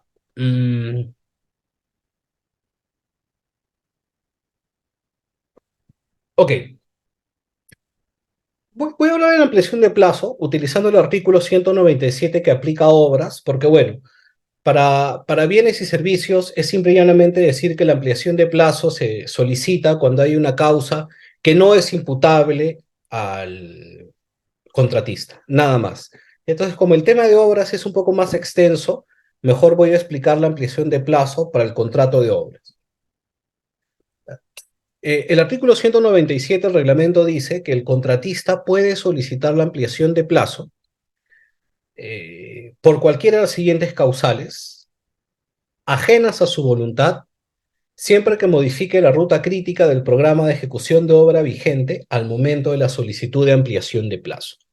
¿Cuáles son estas causales? Atrasos y o paralizaciones por causas no atribuibles al contratista. Cuando es necesario un plazo adicional para la ejecución de la prestación adicional de obra, en cuyo caso además el contratista tiene la obligación de ampliar el plazo de las garantías que hubiera otorgado y cuando es necesario un plazo adicional para la ejecución de mayores metrados en contratos a precios unitarios. Estos son los supuestos para que proceda una solicitud de ampliación de plazo. Lo que hay que tener en claro es que ya sea que se trate de bienes, servicios o de obras, siempre la ampliación de plazo se va a solicitar cuando el motivo que genera el incumplimiento del plazo no es imputable al contratista. Y por tanto, la carga de la prueba la tiene el contratista. O sea, el contratista tiene que demostrar objetiva y fehacientemente que este retraso se está produciendo por una causa que no le es imputable. En el caso de obras, además, se exige que este retraso genere un impacto, una modificación en la ruta crítica del programa de ejecución de obra vigente al momento de la solicitud de ampliación de plazo. Entonces, en buena cuenta, ese es el tema con la ampliación de plazo. Lo relevante con esto es las formalidades que se tienen que cumplir. En el caso de bienes y servicios, la solicitud de ampliación de plazo tiene que presentarse dentro de los 7 días siguientes de haber culminado el hecho generador del retraso.